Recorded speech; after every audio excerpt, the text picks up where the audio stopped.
Ok, mis hermanos, buenas noches. Les doy la buenas noches en el nombre poderoso de nuestro Señor Jesucristo.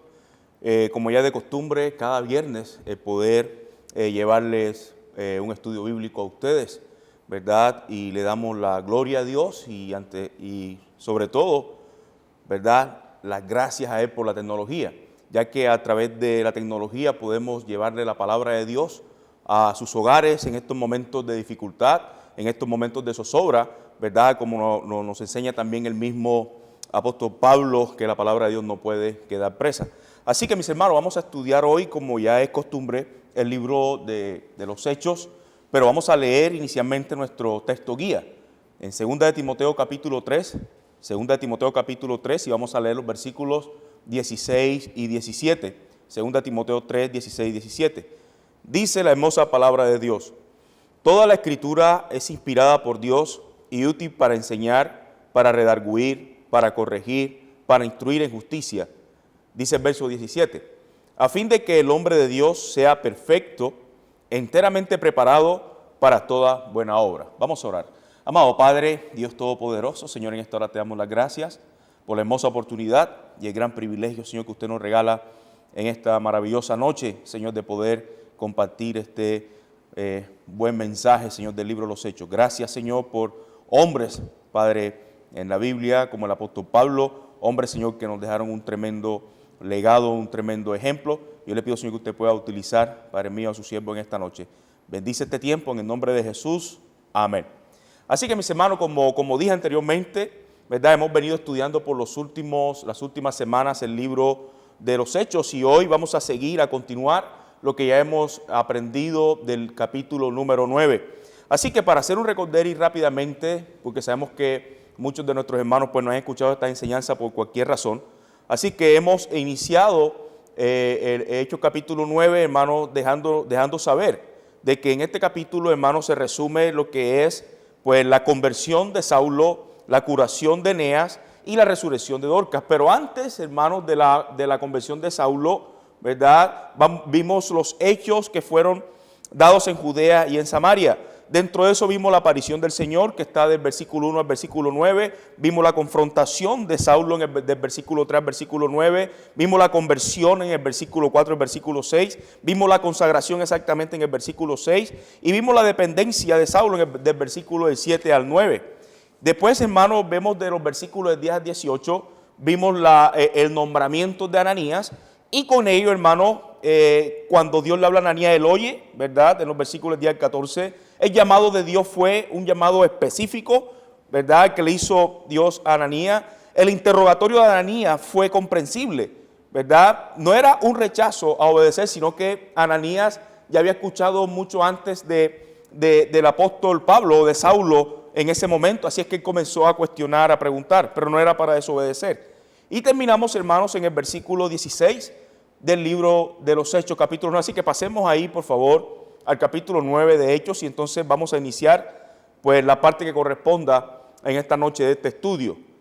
Hechos capítulo 9, versículo 16 dice: porque yo le mostraré cuánto le es necesario padecer por mi nombre. Aquí Dios le estaba diciendo, ¿verdad?, a Ananías, de que era necesario que el apóstol Pablo conociera todo aquel sufrimiento, ¿verdad?, que cada hombre y cada mujer de Dios era necesario padecer por su nombre. Así que hay 4 cosas, hermanos, que vamos a ver rápidamente, 4 cosas que vamos a ver que componían este llamado especial de Saulo. Lo primero es que era necesario llevar el mensaje a los gentiles como prioridad. Como ya sabemos, hermanos, el pueblo judío rechazó a nuestro Señor Jesucristo como su Salvador, y como aparece en Juan capítulo 1, en donde dice que a los suyos vino, ¿verdad?, y los suyos no le recibieron. Era necesario que todos nosotros como gentiles pudiéramos alcanzar esa salvación.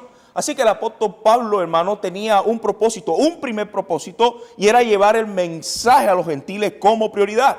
Ahora bien, ¿qué nos enseña, hermano, esta porción de la palabra de Dios? ¿Qué nos enseña, hermano, este primer propósito? Es que usted y yo necesitamos, a pesar de cualquier tipo de adversidad, cualquier tipo, hermano, de necesidad que estemos ahora mismo pasando, es poder llevar el evangelio utilizando, hermano, las herramientas que se nos han sido dadas. Ahora, el propósito número 2, hermano, era que llevar el evangelio o llevar el mensaje a los reyes era una meta. ¿Ok? Era una meta, hermano, llevar el mensaje a los reyes en esos momentos. Uno de estos reyes en un juicio contra el apóstol Pablo dice y expresó estas palabras: por poco me persuades a ser cristiano. Hermano, el reto es para usted y para mí, hermano, en esta noche, y es que usted pueda, hermano, retarse a sí mismo, que usted pueda tratar, hermano, de alguna u otra forma de poder llevar el evangelio a los reyes, que en estos momentos serían ¿quiénes? Los gobernantes, que en estos momentos podrían ser sus jefes, ¿verdad? Sus profesores, colegio o universidad. Así que vemos el segundo propósito. Ahora bien, el tercer propósito del llamado del apóstol Pablo o de Saulo es llevar el mensaje a Israel. Él sentía una profunda carga, él sentía el deber de poder evangelizar a sus hermanos, los cuales estaban cegados, mis hermanos, por la religión, ¿verdad? Por la religión. Así que usted y yo necesitamos, hermanos, compartir el evangelio, ¿verdad? A nuestros hogares, a nuestras familias. Y déjeme decirle lo siguiente. Yo pienso, hermano, de que en estos momentos de zozobra, que en estos momentos en donde el caos intenta tomar, hermano, aún a los creyentes, yo pienso que Dios tiene un propósito tremendo, tanto para usted como para mí, como para nuestras familias. Y ese momento preciso, hermano, que mientras usted esté en cuarentena en casa, usted pueda reunir a sus familiares, usted pueda reunir a sus hijos, que usted pueda tomar la Biblia, usted pueda tomar su esposo o su esposa y poder compartir el evangelio entre ustedes mismos. Yo pienso sobre todo, hermano, en esta etapa de esta pandemia, y es que Dios tiene un gran propósito, hermano, porque hoy día las familias están siendo dispersas, hoy día las familias están siendo, hermano, rompidas. ¿Sabe por qué, hermano? Por tantas cosas. Pero este es el momento en que usted y yo, hermano, tengamos el peso y la carga de poder compartir la palabra de Dios con nuestras familias. Es el momento de reunir los hijos, es el momento de reunir, hermano, a la familia cercana y poder compartir el evangelio. Ese fue el tercer propósito por el cual el apóstol Pablo fue llamado: llevar el mensaje a Israel. Ahora bien, el otro propósito que nos señala el capítulo 9 es soportar el sufrimiento de Cristo. Hermano, sin duda alguna, si usted realmente ha recibido a Cristo en su corazón como su Señor, Salvador, sin duda alguna usted ahora está sintiendo ese deseo. Amén. Ese gran anhelo de congregarse, ese gran anhelo de poder ver al hermano, a la hermana, ¿verdad? Y esto es parte de esa carga, esto es parte de ese sufrimiento, hermano, ¿verdad? Ahora mismo nos encontramos enfrente de muchos decretos a nivel nacional, a nivel mundial, en donde, hermano, los primer mensajes es poder cerrar todo. El primer mensaje es donde que las iglesias cierren sus puertas. El primer mensaje es que la palabra de Dios quede presa, hermano. El primer mensaje en donde los cristianos, hermano, van a ser perseguidos a través de muchas decisiones gubernamentales. Pero lo importante, hermano, es que nosotros aceptemos este cuarto propósito, y es que poder soportar el sufrimiento de Cristo. Y que usted no se quede, hermano, ahí con los brazos cruzados, sino que usted pueda, hermano, soportar este sufrimiento llevando la palabra de Dios, no importando, hermano, lo que puedan decir de usted y que puedan decir de mí. Ahora, versículo 17 al 19 dice lo siguiente, Hechos 9. Fue entonces Ananías y entró en la casa, y poniendo sobre él las manos, dijo: hermano Saulo, el Señor Jesús, que se te apareció en el camino por donde venías, me ha enviado para que recibas la vista y seas lleno del Espíritu Santo. Y al momento le cayeron de los ojos como escamas, y recibió al instante la vista. Levantándose fue bautizado, y habiendo tomado aliento recobró fuerzas, y estuvo Saulo por algunos días con los discípulos que estaban en Damasco. Ahora, en estos versículos, hermanos, del 17 al 19, vamos a ver que Saulo está curado y recibe su vista en el versículo 17. Una vez más, hermanos, nos damos cuenta, hermano, el valor, el tremendo valor que tiene la palabra de Dios en su vida y en mi vida. Amén. Así que dice que, hermano, que él fue curado y recibió la vista. En el mismo versículo 17, en la parte B del versículo, dice que Saulo es lleno del Espíritu Santo. Y en el versículo 17 vemos que Saulo es bautizado según la Escritura. Y en el versículo 19 vemos que él, Saulo, se fortalece para servir. Así que lo que vemos en esta porción de la palabra de Dios es que, hermano, hay un proceso en la vida del creyente, en la vida de la persona que ha transformado su vida. Hay un proceso. El proceso es poder ver cómo Dios ha dado su vida por nosotros, hermanos. Y sigue el siguiente paso, es poder ser llenos del Espíritu Santo, luego ser bautizados, hermano, y después, hermano, ser fortalecidos para servir. Después, hermanos, que usted y yo somos salvos y hemos sido bautizados, es necesario que usted y yo le sirvamos al Señor.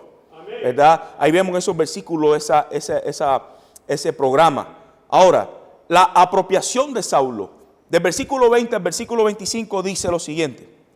Enseguida predicaba a Cristo en las sinagogas, diciendo que este era el Hijo de Dios.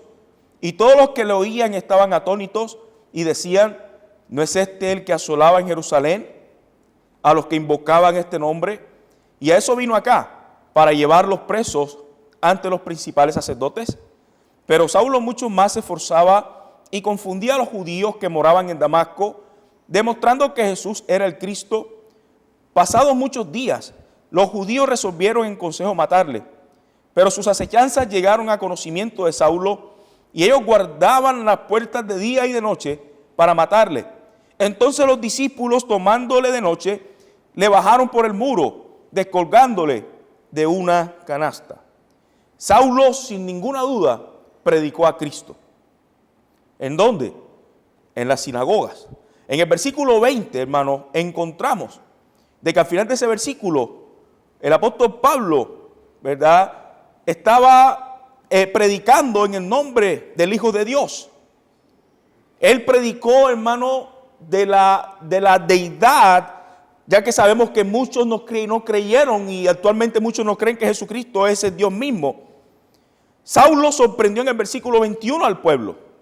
Era una nueva criatura en Cristo, ¿verdad? Así que él lo sorprendió. Y dicen, y todos los que oían estaban atónitos y decían, ¿no es este que asolaba en Jerusalén a los que invocaban este nombre? Muchas veces, hermano, usted y yo vamos a hacer, hermano, o vamos a sorprender a la gente diciendo, pero este no era aquel hermano que hacía esto, pero este no era aquella hermana que hacía esto. No, hermano, usted y yo hemos sido transformados ahora en una nueva criatura, amén, en un nuevo ser, ¿verdad? ¿Por qué? Porque Dios tenía un propósito en la vida de Pablo. Dios tiene un propósito para usted, mi hermano, mi hermana, en su vida.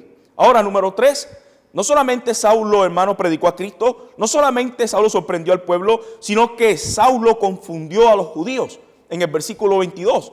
Pero Saulo mucho más se esforzaba y confundía a los judíos que moraban en Damasco, demostrando que Jesús es el Cristo, hermano. Amén. Qué bendición es después que usted, que siendo salvo, usted pueda predicar a Jesucristo como su Señor y su gran Salvador, hermano, su gran Salvador. Mucho más se esforzaba. El apóstol Pablo sentía confianza de aquel que lo había salvado. Sentía ese anhelo ferviente de mostrar, hermano, todo aquello que había hecho Cristo en su vida. Tenía una tremenda confianza. Él no solamente se esforzaba, sino que él estaba constantemente, hermano, ¿verdad?, llevando almas para Cristo. Estaba constantemente, hermano, yendo por las calles, yendo a las sinagogas, mostrando ese evangelio de salvación. Amén. Y Saulo, hermano, al hacer todo esto, incrementó la oposición. Y ese es lo cuarto, incrementó la oposición. Versículo 23 a 25. Pasados muchos días, los judíos resolvieron en consejo matarle, pero sus acechanzas llegaron a conocimiento de Saulo, y ellos guardaban las puertas de día y de noche para matarle. Entonces los discípulos, tomándole de noche, le bajaron por el muro, descolgándole en una canasta. ¿Saben qué quería hacer la oposición? ¿Saben qué querían hacer? Deseaban matarlo, ¿verdad? Pero vemos también que hubo un tremendo apoyo de los hermanos. Hermanos, esto nos muestra que usted y yo como iglesia necesitamos estar siempre unidos, ¿verdad? Va a haber persecución, va a haber gente que va a querer acabar con la obra de Dios, va a haber gente que va a querer parar el trabajo de la iglesia, pero notamos, hermanos, que aun cuando estos hombres querían matar a Pablo, ¿verdad?, dice sus hermanos que los descolgaron por la canasta sobre un muro. Ese es un sinónimo de ayuda, de unión. Así que vamos a ir terminando, hermanos, por lo menos en este mensaje. Vamos a leer los versículos del 26 al 30, que dice lo siguiente. Cuando llegó a Jerusalén, trataba de juntarse con los discípulos, pero todos les tenían miedo, no creyendo que fuese discípulo. Entonces Bernabé, tomándole, lo trajo a los apóstoles y les contó cómo Saulo había visto en el camino al Señor, el cual le había hablado, y como en Damasco había hablado. Así que en estos momentos, ¿verdad?, vamos a ver la aceptación en Jerusalén. Vamos a dejar ahí, mis hermanos, porque es necesario que cumplamos con las demás predicaciones, con los tiempos, pero vamos a seguir más adelante. Así que vamos a orar, hermanos. Amado Padre, te damos, Señor, todo honor, toda gloria.